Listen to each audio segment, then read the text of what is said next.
African 50.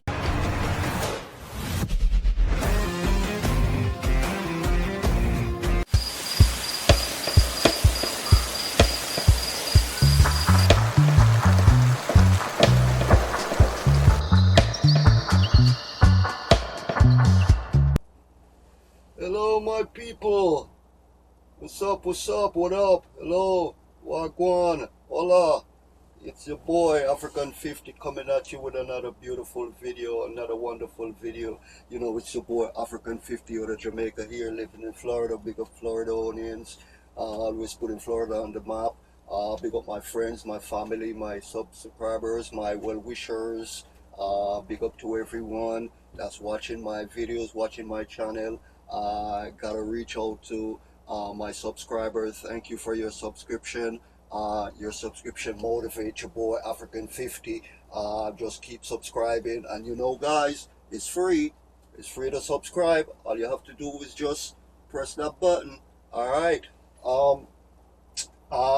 Before I get down into the video, man, I gotta big up YouTube. Big up YouTube. You know, your respect is always large to the heavens, man.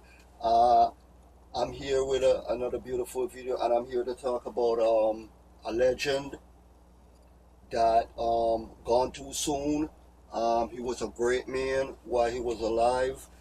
He died and leave us too soon, but he was a legend while he was alive, and he's still a legend even though he's gone and he's no more amongst us. And I'm here to talk about none other than the Silky One, man.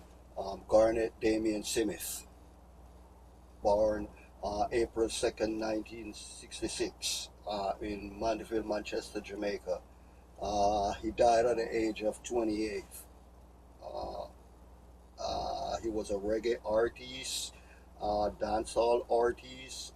He was active from the 1970s into 1994. He was signed to VP Records, Greensleeves, Heartbeat, Atlantic Records, and Penthouse. Okay, so that's the man we're going to talk about today, Garnet Silk, otherwise known as the Silky One. But I know there's a lot of people around the world that knows Garnet the Silky One, but what they didn't know that the Silky One was a DJ before he became a singer. Yes, guys. Yes, my people, he was a DJ, and he used to go by the name of Little Bimbo, or Bimbo. Some used to call him Little Bimbo, some used to call him Bimbo. I don't know if because he was slim or why they call him Little Bimbo, but I knew him as, growing up, I heard they used to call him Bimbo before. I didn't, you know, so I did my research, and I dove deep down in a history, and it wasn't Bimbo, it was actually Little Bimbo. You know, Garnet Silk, he was born in Manchester, Jamaica. His musical career began at age 12 when he performed under the name Little Bimbo. During the 1980s, he worked as a DJ on sound systems, such as Conquering Lion, Sold Rembrandts. And I remember this little disco that we used to have back home. We used to call Pepper's Disco. I remember Pepper Disco.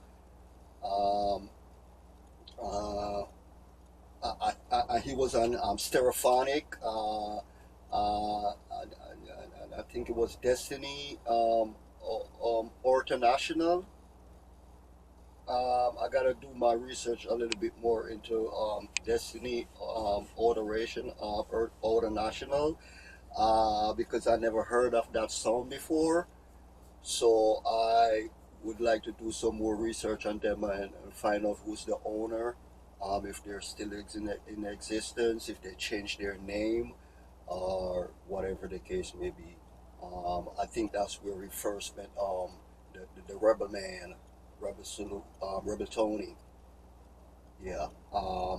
he recorded his first track in 1985, guys, but it would be 2 years later before his first single, "Problem Everywhere," was released. And I mean, this man was a great man and doing good music, but like I said, greatness is not is not given. It's earned. It's achieved. You know what I'm saying? Ain't nobody gonna hand greatness to you. You gotta work towards your greatness. You were born great, and you want to stay great, but you have to have that great mentality to stay great. And he was a great man because he did some good music. You know what I'm saying? Um, uh, an album of material from this period, I think, was Journey, was later released. In 1988, he joined Sugar Minot's youth promotion label, releasing No Disrespect. Yeah, I remember No Disrespect. That was like, man, a great song. Very great song, man. I know that song used to play like everywhere. You know, I go to everywhere, man. I used to live in New York that time when No Disrespect just released, and I think I was working at this restaurant, Golden Cross, and man, it's like the people that was working there would never be tired of playing No Disrespect, man. So yeah, and he worked so long Tony Rebel, um, and then he was being billed simply as Bimbo, because they stopped calling him Little Bimbo and start calling him Bimbo. You know what I'm saying? And then the two great men began performing as a duo. And I remember because I was a kid growing up, and I used to move around. Yeah, as a kid, I used to move around a lot, man. Uh, you know, uh, but they teamed up, man. I was working as a duo, um, around sound systems, to much acclaim, man. And the Silky One meets the Conquering Lion. I do play. It was like something due.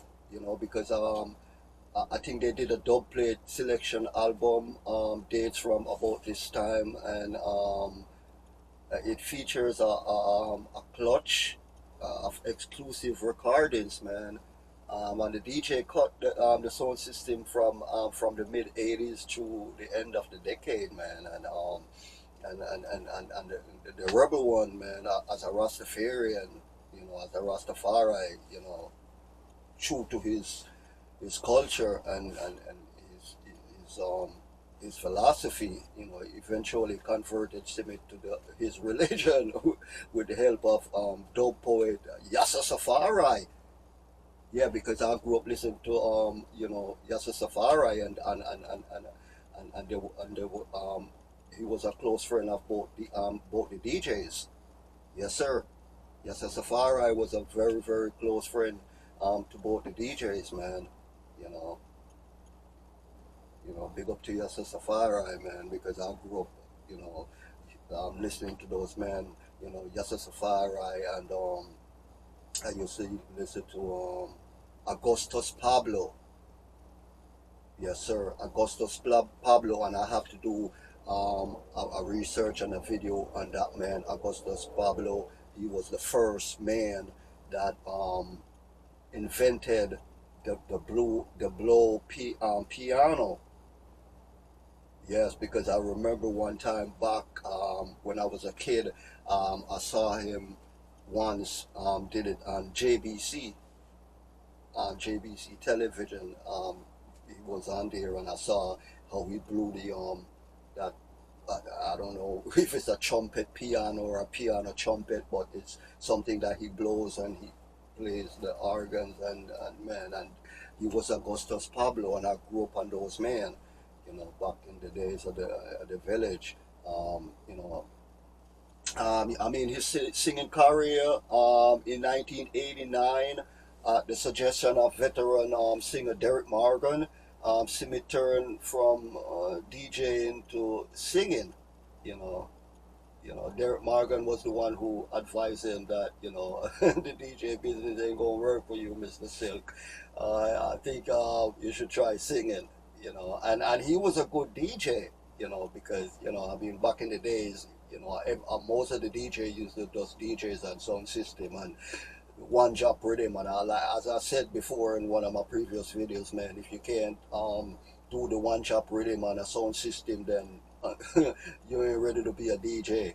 You know what I'm saying? Because growing up, I know all the great men, like the Super Cat and the Brigadier Jerry and the Charlie Chaplin and the Shabba Rankin and the Ninja Man.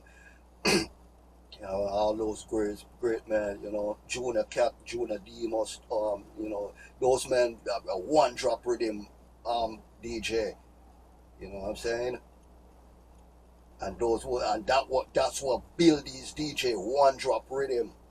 All these little fancy rhythm what they're coming with now, like you're hearing more the rhythm than you're hearing the man behind behind the mic or behind the rhythm. But it is what it is, man. So I mean, yeah, he did a recording session with Bunny Lee's in the studio with Tony Rebel, and he did tracks recorded separately as a duo, and Anthony Selassie was there. Then they began working under his real name, the Heartbeat labels Tony Rebel meets Garnet Silk, and in the dancehall conference, complies early of most of the recordings, and I mean, the success of this session led him to continue as a singer. After that, I mean, they did, just, a little music in the studio, and, Bimbo said, listen, man, I'm going to take this great man advice and become a singer. And yeah, he did the right thing. He made the right choice, man. He made the right choice, because going on to work with producers, King Tubby's, man, Prince Jammy, Donovan Jermaine, before singing a 2-year contract with Steely and Clevie in 1990. Yeah, and you record an album where I did an album for them, worth of songs for them. I don't quite remember if it was a whole complete album, but I know he did a couple of songs for them. Steely and Clevie in the 90s. Yeah, and it was the production duo who decided to change his name to Garnet Silk. In reference to his smooth voice, because he was a DJ, he still had a smooth voice as a DJ, man. So yeah, only and I mean only one of the tracks recorded during this period. We Can Be Together. I do it with Sheville Franklin. I think I remember that song, and I gotta go look up that song on YouTube or check my Apple Store, because I remember that song used to play when Stone Love they used to come to New York. I think there was one of the few songs that used to really play that song with Sheville Franklin, and a lot of people didn't know that Sheville Franklin and the Silky One did a song together. We Can Be Together. It was actually released at the time and discouraged by this. He returned to Manchester and threw himself into songwriting, man. Roof International label. Yeah, it was the Roof International label. I think I probably maybe 99.9% correct, but I think it was the Roof International label, guys. And Silk would record a set of songs for producers at Oterio Studios. Amongst them were hits like, I know you guys remember Mama, Seven Spanish Angel, Mama and Seven Spanish Angel, and a cover of Johnny Nash classic, I Can See Clearly Now. You remember I Can See Clearly Now, Roof International, man. They big up this man and take him to higher heights, man. And couple of material recorded at the time. Nothing Can Divide Us album with VP label, pick up in the US, man, because like I said, man, I was living in New York, man, and I was working at Golden Cross, man, and most of these people that used to work there, sorry guys, sorry, most of these guys that used to work there, I can recall, man, it was just Bob Marley all day, Garnet Silk, Dennis Brown, um, but then we had this hit song with Junior Reid, One Blood, like in the streets, like all the time, man, like One Blood, like phew, whoa. One Blood took over the streets of New York, man, and I heard it did well in California too, because I think I had an album that I bought, and I can't find the album because I wanted to upload the album on YouTube Music so you guys could hear it. It was actually um, an album with a set of international reggae, international hip hop artists, rap artists. The Game was on it. Um, Lil Wayne was on it. Um, who else was on it? I know Lil Wayne was on it. Game was on it. You guys can look it up on YouTube, music or YouTube. I know I got mine off Apple Store. I'm not sure if it's available on YouTube, but it's an album that I had, and I had purchased the hard copy, and I just don't know where I put it. But it was a bunch of artists that was on it. Young Jeezy was on it. Um, Kanye was on it. A bunch of it's a bunch of a top rap artist that was on it, and it was the Junior Reid One Blood Rhythm um, remix or sample. Or I don't think that was a sample. I think that was just a remix because yeah, and then when I got the album, because I had a little sound system and I remixed that album, I just threw in a couple of things on it to make it, because it sounds so good. I mean, the whole album, complete album from start to finish, sounds so good.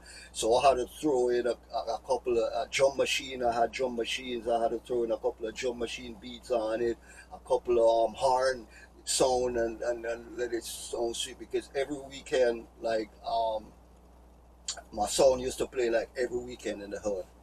When I moved from New York, I moved to Florida, live here with my girl. I mean, we used to play that song like every weekend. Not really in the hood. It was a nice neighborhood, but it was a musical neighborhood. Like everybody would play their music and don't care. And don't care. It was a musical neighborhood. Everybody was playing a different. It was a mixture of all different set of people and from different background and ethnicity that was living in the neighborhood in Haines City, and it's like everybody, people playing black people playing country, you got white people playing hip hop, and that was just Haines City, man, and yeah, and so you know I mean, US, it became a sensation in here in the US, man, because by 1992, Silk was in Kingston again in the studio with producer Bobby Digital, and he was recording his debut album. It's growing, yeah, it's growing, yeah. and we split between deeply cultural themes, man, spiritual songs and romantic numbers, man. The man had it all. I mean, the album went on to become one of the best-selling in Jamaica that year, you know. And he had his first major hit single with "Hello Mama Africa." You know what I'm saying?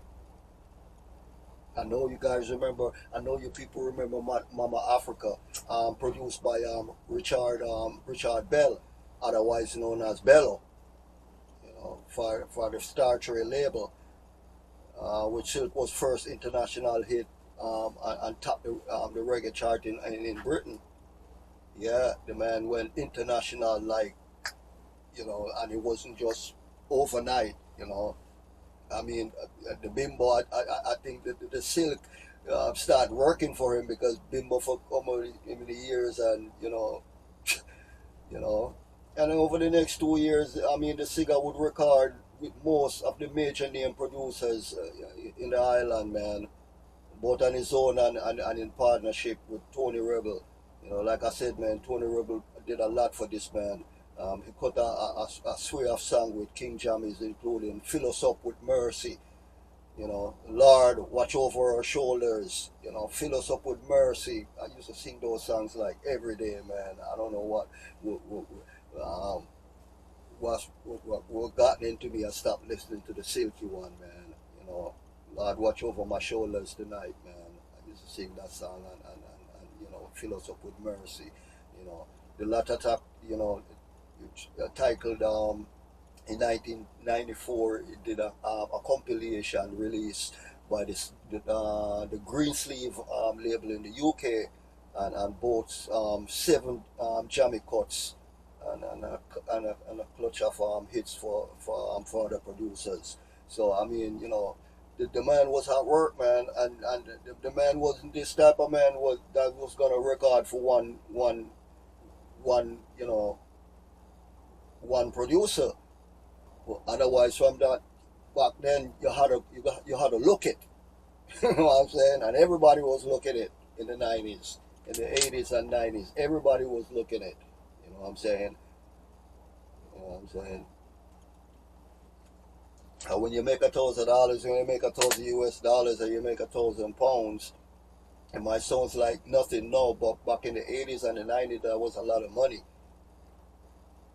$1,000 was a lot of money. £1,000.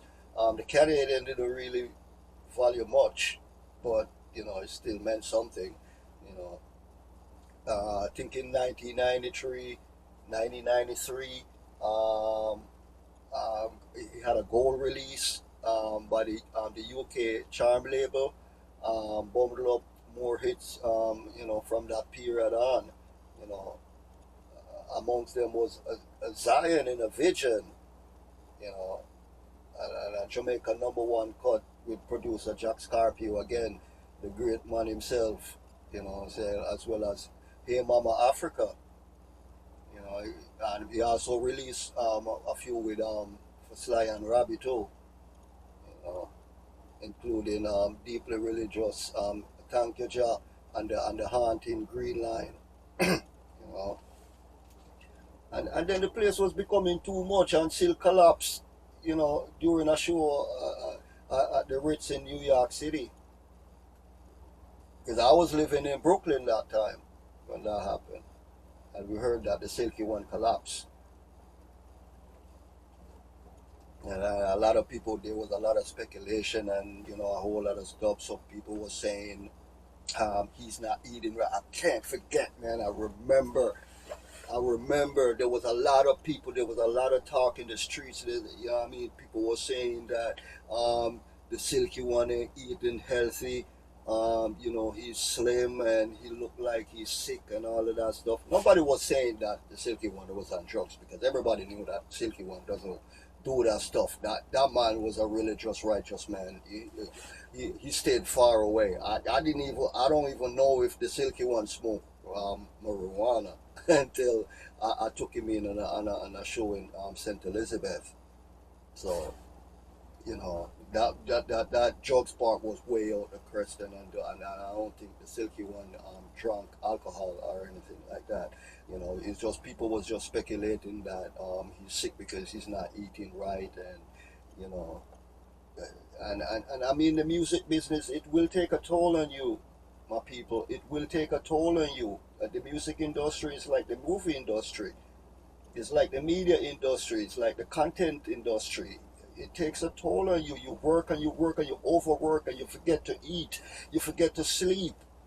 If there's not somebody there to remind you that, oh man, you've been up for 14, 15, 16 hours, you need to take a nap. You need to take a rest. You know, you'll just keep going because you want a project and you're working at that project, and it will take, and a lot of times you just feel like you just want to collapse. So, you know, I know what it's like, man.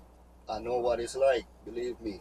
You know, I know what it's like because he collapsed at the show in New York. And they said the doctor said it was low blood pressure and exhaustion. That's what they claim, and they exhausted. You know, he was exhausted, and forced to cancel his scheduled appearance for the next 6 months.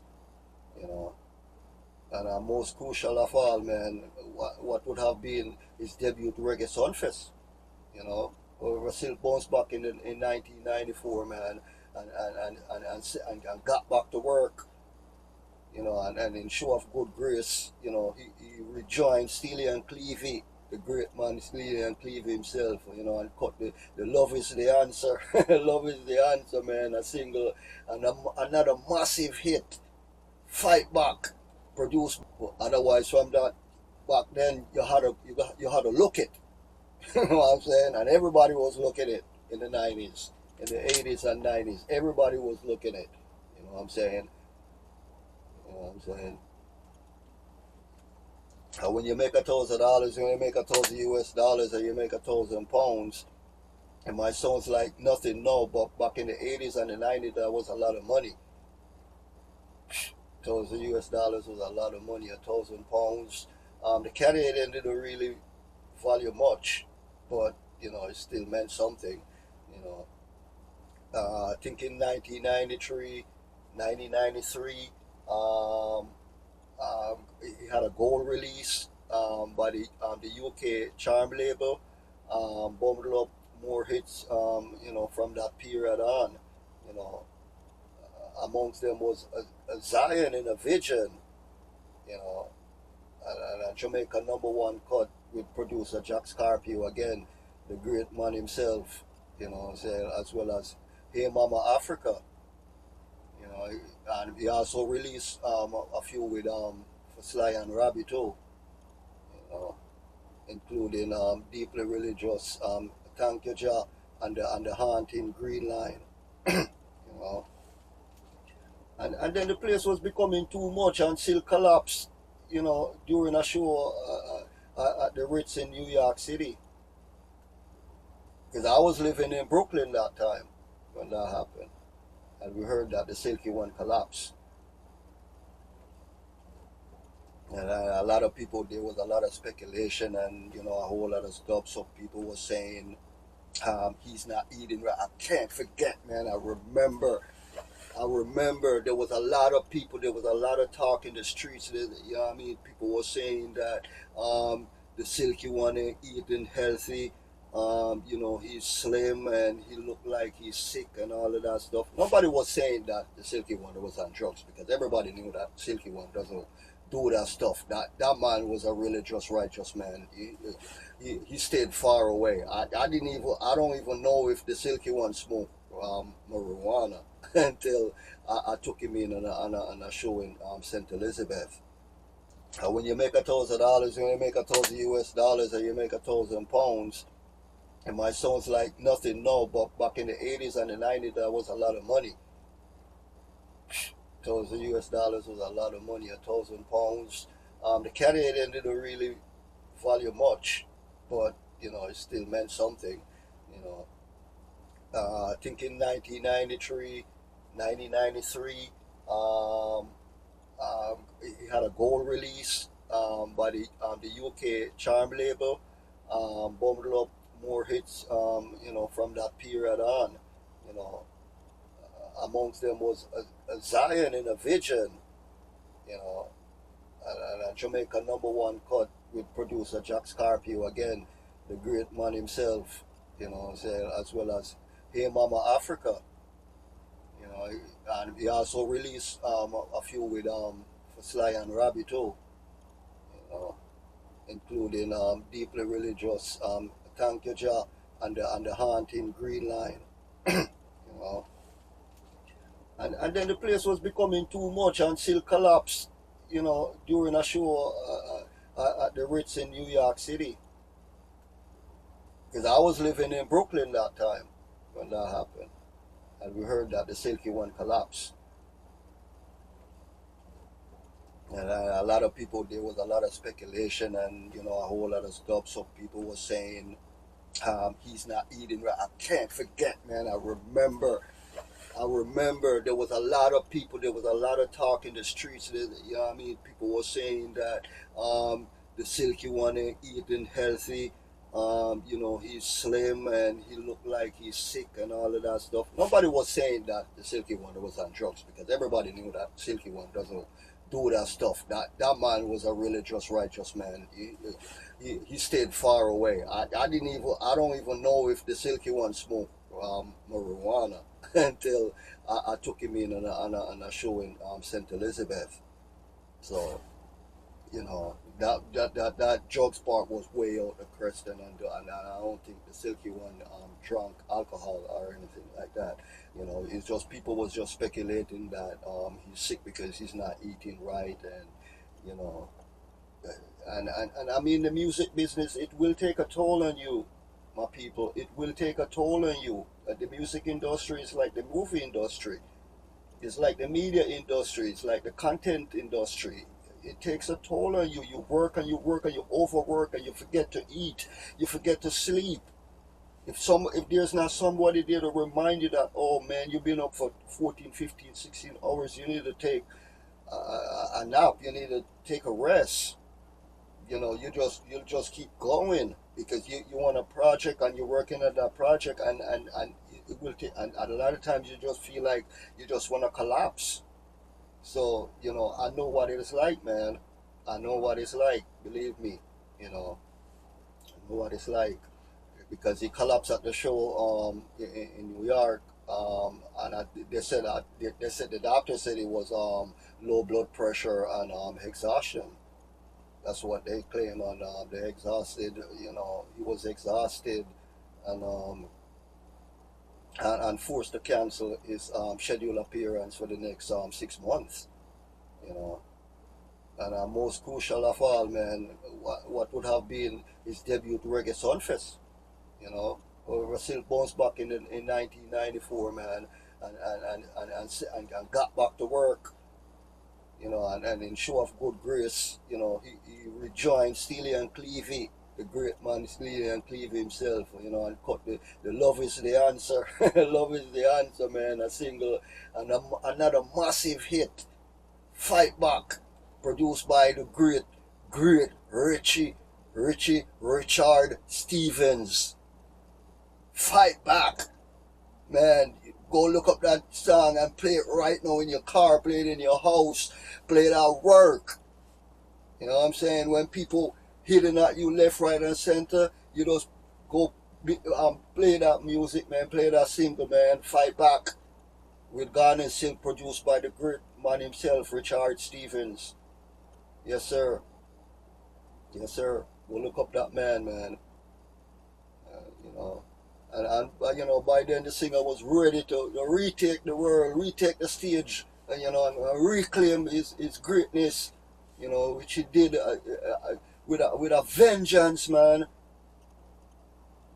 And that year's Reggae Sunfest, man, Reggae Sunsplash Festival, man, him nice it up, set later, and event captures live at the Reggae Sunfest, man, because I watched it, a 1994 album release, and then he released another one, 1999, the Taboo, on the Taboo label, And the backing bands, Japassos, is it Japassos? Japassos, who originally formed in the 1970s, Japassos. And then, you know, and then after the man signed an international distribution deal with Atlantic Records, man, Silk now entered Tough Gang Studios with producer Errol Brown and the cream of Jamaica session, man, including Aston Barrett, Sly and Robbie, Tyrone Downey, Earl Simit, aka China, China. Yeah, I think, yeah, China. Yeah, because I remember China because my brother, I don't know if I him get the name of my brother, my brother got the name of him, but they used to call my bigger brother China, spelled Chinna, China. So yeah, but it was Earl Simit, otherwise known as China, you know, and Uzia Thompson, Sticky, it's a Sticky, and then begin some work, you know, on the second album. He recorded 10 songs and the album was nearing completion when he went home to, you know, visit his mom, you know. I think his mom was calling him home, you know. Mama was calling him home, man. Because, you know, I remember he borrowed a pair of guns from his attorney. And after his home had been burglarized, you know, a lot was going on, man, because yeah, man, the Silky one go check him attorney, man, and borrow two pair of gun, man, you know, after them burglarize the man house, you know. Look where the money come from. The money come from the bimbo days, you know, in a one bedroom shack with his mama, and try to know for build a house, you know, so him and his mama can be alright, and him a burglarize the man house. Yeah, I remember they were stealing the zinc and the lumbers and all of that stuff, man. You know, and I think that was one of the reasons why he went home, because his mama couldn't handle it alone, and she was scared, man. Yeah, but you know, Silky One wasn't a gunman, so you know, I don't even think the man knew how to use those guns, man. I don't think he even knew how to use them, you know, and you know, after sitting with a couple of his friends at his mom's house in Mandeville, Manchester, you know, one after to show him how they work, man. Which point the gun accidentally misfired, man, hitting a propane tank, yeah, and setting the house ablaze. The singer, his friends, and his two brothers made it out safely, only to discover that Silk Mother was still trapped inside, man. She rushed back into the house, you know, to save Mama, you know, but it was too late, and both of them, you know, lost their life in the fire, man. You know, but you know, over the years, you know, the Silky One, his music still kept alive, man. You know, several tributes, including Maccabees tribute to Garnet Silk and the Earth Day concert. You know, and that's one of the reasons why I started that Earth Day thing. Yeah, because if you watch some of my videos and you see some of my introductions or my intros or my outros, I kind of throw in a little bit Earth Day in a couple of them, and you know, if you go back and watch the videos that I did the other day, All Life Matters, when we was outside helping hurricane victims clean up the yard and stuff like that, and we dug up trees, and I replanted 30 trees all by myself. Yeah. So I started that, and I think I got the inspiration from that Earth Day concert that they did, and you know, I was like, yeah, man, we need to plant trees. We can't be cutting down trees and not planting trees. You know what I'm saying? If you got a little tree and you know you don't want it here, you could always dig it up the right way and put it somewhere else where it's gonna be out of your way, because one day that tree is gonna come in handy. Trust me. Trust me. Trees important, man. So people plant trees, and it's not a request. Okay? Plant your trees. Alright? Stop cutting down all these trees and don't be planting trees. You know. So yeah, man, they did a numerous compilation albums, including two collection of his dub plates from the Great Kilimanjaro. Remembers Garnet Silk, Jam Down 1999, and Rule Them, the, the, the Trojan Sanctuary in 2006. Yeah. Yeah, it was 2006 because yeah, in 2000 Atlantic finally released the collection. It was a two-part CD set showcasing the 10 tracks singer had recorded. I think it was an unfinished second album. It wasn't finished, but they released, whatever they could release, in honor, and then you had Jetstar that also released the greatest hits compilation album, Goal in 2000. The album contains some of Silk's most well-known songs, including "Hello Africa," "Mama," "Oh Me Oh My," and "Jaja is the Ruler." Yeah, so uh, you know, and those songs was good songs too. I just wish I'm not wishing death on him, but I just wish that the second album would have finished and put together in one beautiful masterpiece. And I think it becomes a masterpiece because I mean everywhere I go, man, I still hear this man's songs playing. I'll play this man's songs like tomorrow, like on Saturdays, man. I just play a whole bunch of Garnet Silk and Bob Marley and Dennis Brown. Those are my three, and Half Pint. I love Half Pint, man. I'll play Half Pint music all day. You know what I'm saying? And one of my favorite tracks from Half Pint, man, is Mr. Landlord. Use up, Mr. Landlord. Yeah, you probably outside hearing me say, "Oh, your rent is coming up." But yeah, man. Yeah, Easy Mr. Landlord, man. That was one of my favorite tracks. I mean, he did tracks that was more, famous than Mr. Landlord. Like One Big Family and stuff. But that for me that was my favorite track and the Half Pint album. So he had a son. Yes, the great Silky One had a son. His son name is Garnet Silk Jr.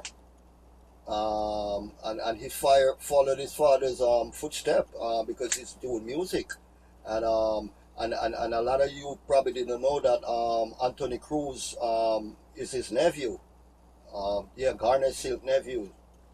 Anthony Cruz is Garnet Silk nephew. Guys he recorded a tribute album in 2013 featuring cover versions of 15s of Garnet Silk songs. So, you guys can, I mean, I wish there was a lot more I could talk about this man and how great this man was while he was alive, man. And, you can find his album on Amazon. You can find his album on maybe YouTube music. I'm not sure. If you find the album, how many music can you play on there? But I know if you go in the Apple Store, you get his album. He has an album with songs like "It's Growing," 100% Silk, Gold Charm. He had a song with Butcher Banton. Um, yeah, I mean the radio version, because the one that I know with him on Butcher Banton is with the great Bass Adisi from out of you know St. Anne, the great you know, I remember the great Mark and them used to play that song, man, and you know, and so I remember that song, and that was like basically national anthem, man. You know what I'm saying? That was his national. That there was the national anthem. Yeah, he did a song with Butcher Banton and Tony Rebel, and then he had songs like "Love Is the Answer," "Lord Watch Over Our Shoulders." Um, he had "Nothing Can Divide Us," "Journey." He had songs "Give I Strength."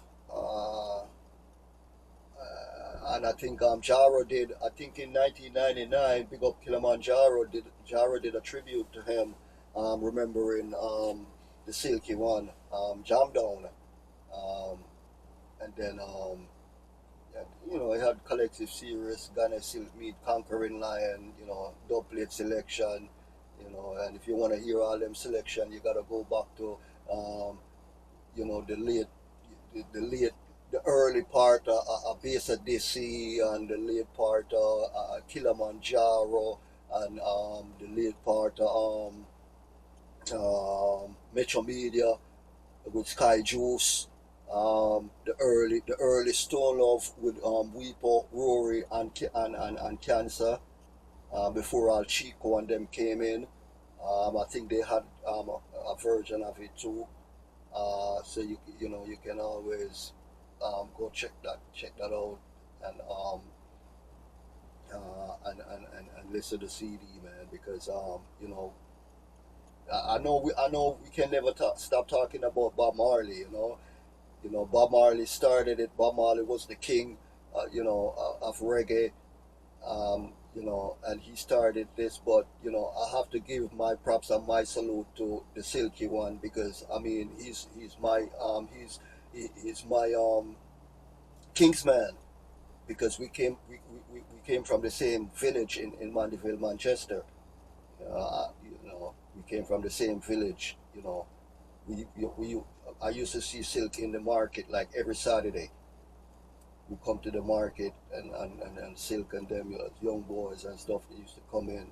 I used to come in and see them, and all that stuff. You know, we used to go up to their village, go up to the hills and stuff like that.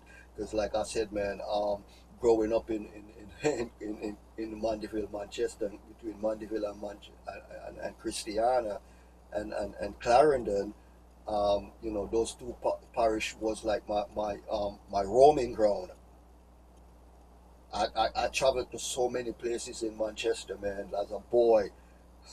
You know, because you know, I used to, as a kid growing up, man, I used to run away a lot, and it's not running away because I got into trouble. It's because it's like I always want to follow the music. You know what I'm saying? Like I told you guys, man, I grew up a Rasta, and even though I was living in a Christian home, that's why they used to spank my little butt all the time, because I don't want to eat certain things. I don't want to go certain places or wear certain things. You know, I used to be this decisive child growing up, man.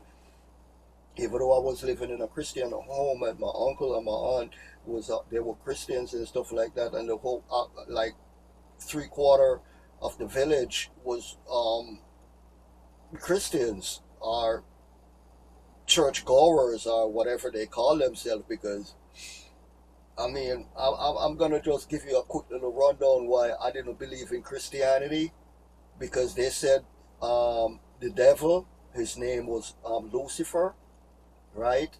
The fallen angel Lucifer, and I'm watching, and I'm seeing my aunt and my uncle. That's they call themselves true divine Christians, to the latter, to the faith. They they're absolutely 100% committed to their Christian faith, and there was Church of God. They still would go, you know, I mean, the Christians in my village, they used to go to the bigger church, which is Anglican church, but mostly only when there's graduation time or when there is fest time.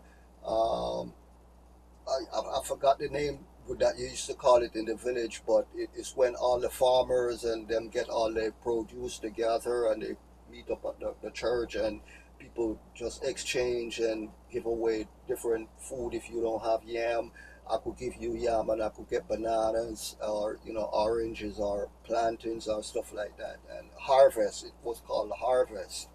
When harvest time comes, everybody would gather whatever they can and bring to the big church, not the small church. And then the big church would you know share it out or whatever.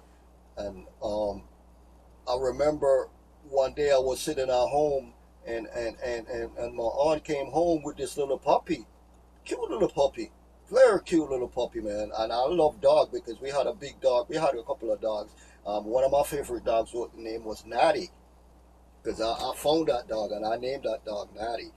So reason because he was black and he was shaggy with long hairs like a dreadlocks and stuff. And back then we never used to groom dogs and stuff like that. Dogs used to grow natural.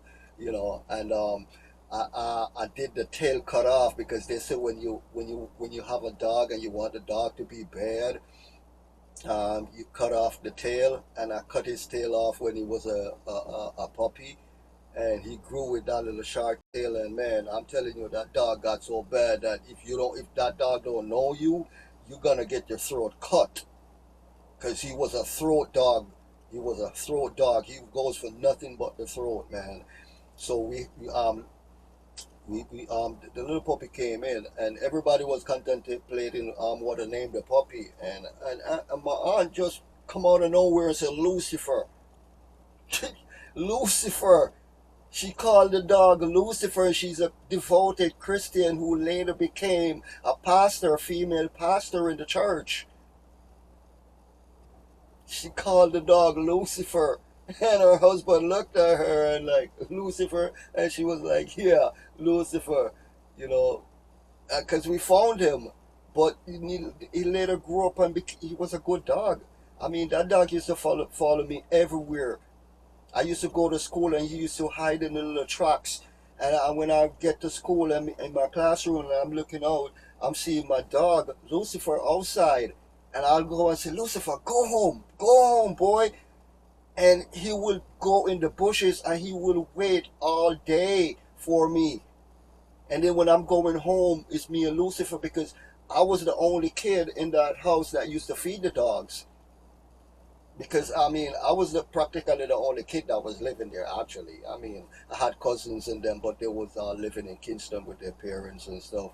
So they used to only come visit on the holidays and stuff like that. And that's the only time I used to get to play with toys, when they come to the village with their toys and everything. And you know how it is, growing up.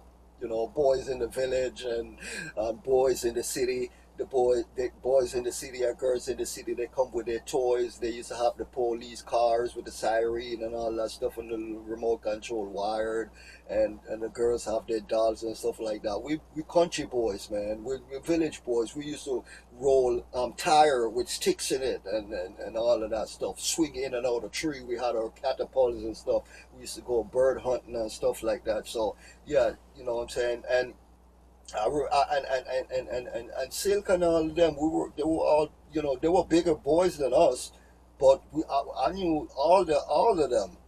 We all grew up in, it's like, because Manchester is not really a big parish, really, because it's right there, like in the little circle. And then you have Clarendon.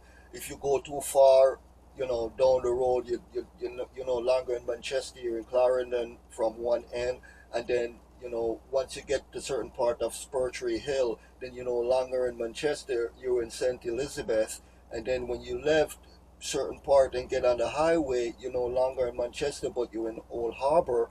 And so Manchester is just like like a circle. And I don't know why Manchester didn't become the main capital, because it's in the circle and we have everything. We cool and everything.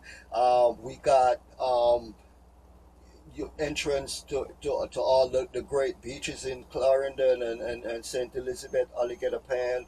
We have Old Harbour right there. You know what I'm saying? We got you know, everything, and we're right there in the middle, you know.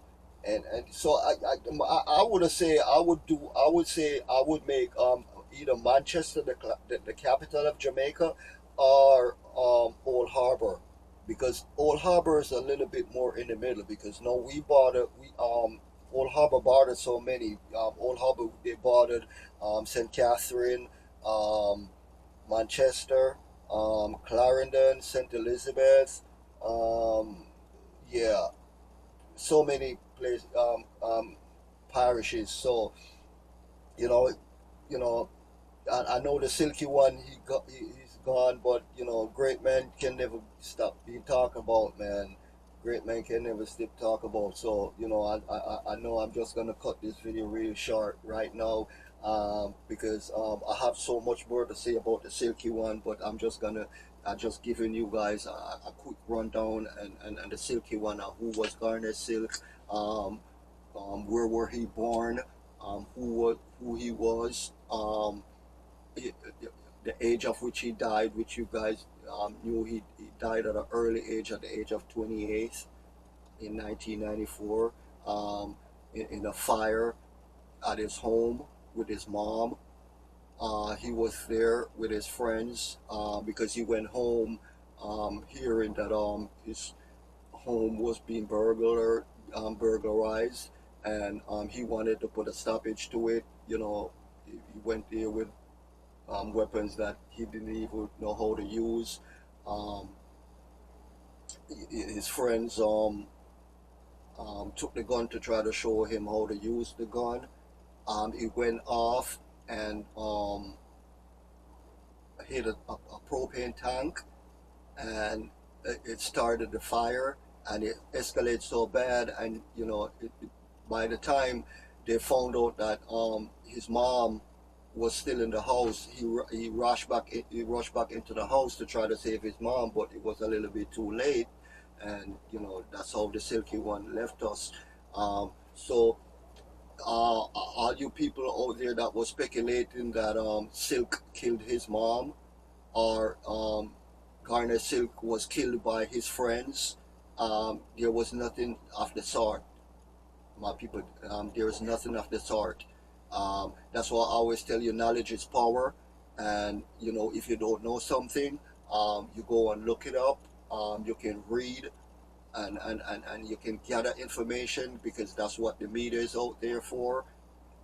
Before you start to speculate, because I know there was a lot of speculation, because people were saying, you know, I used to walk the streets of Kingston Avenue in Brooklyn, New York, right there in Bed-Stuy. Night and day I used to walk to work, and walk back, because KFC was not too far, and I used to juggle two jobs. I used to ride to Golden Cross after KFC. I used to work Golden Cross on the weekends. I used to work KFC Monday to Friday, and I used to like go work at, because Golden Cross never used to open until 11 o'clock or something like that. So you know, uh, but Golden Cross was a great company then, because I used to work for KFC for 5 days a week, man, and I used to work for Golden Cross 2 days, Friday, Saturday, and Sunday, and I used to make more Golden Cross in 2 3 days than I make at KFC the whole week. So, but you know, those was good times and great times. You know, when the Silky Ones, they had good music to give us, to keep us motivated and to keep pushing on. You know, and you know, I missed him as an entertainer. I missed him as a great singer. You know, I missed him as a family man that love his mother. Because I, do I love my mom like crazy? Do me and my mom get along? Not always. Like I said, guys, I never grew up with my mom. I never spent, you know, I'm 51 years old, going on 52, and I think the longest I ever spent with my mom is 1 year. 1 year was the longest I spent with my mom. But that 1 year that I spent with her, it felt like I all my life, I knew her all my life, because you know, I was like that, you know. I was like that growing up, you know. I mean, my auntie, I used to call her my mom and everything, and I love Miss Ruby. I love her to death because, you know, I used to call her mommy, and she used to take me like her own, you know, and the family, you know, was my family, you know, even though sometimes life as a boy wasn't easy, but, you know, I still love Miss Ruby, and I still love Uncle Cleefy, you know, he died, and I didn't make it to the funeral. God rest his soul, man. Um, you know, you know, Uncle Cleefy used to spank me, but he spanked me for the right thing. And you know, as a boy, licks is not sweet, man. They ain't no lick sweet, but you know, it molded us, man. It molded us into becoming men. You know what I'm saying? Yeah, man. It molded us into becoming men. So you know, I gotta let you guys go, but before I go, man, I want to say big shout out again to YouTube for giving me the opportunity to, you know, keep uploading videos. And you know, like I said, your respect is always up to the heavens. YouTube. Thank you to my subscribers. I know that you guys are subscribing because I'm seeing the stats that you guys are subscribing, but I don't think you guys are subscribing enough because I have over over close to 1 million views, and it doesn't meet up with my subscribers. And you know, I know you guys are watching my video because if I'm having close to 1 million views, it simply means that there's almost 1 million people watching my videos. And you know, I think I should have 1 million subscribers by now. So you guys just, you know, you watch my videos, just, you know, while you're watching it, you can click before you watch, click after you watch, click in between you watch. And like I said, you guys, it takes you nothing. It takes you nothing. It's free. You're not paying a penny, not one penny coming out of your pocket to just hit a video that you like, or hit or subscribe to a channel that you like. All right. So go to my channel and watch my videos and subscribe. Don't leave my channel without subscribing. All right. So like your boy African 50 always say to you guys, just walk good, man. Until next time.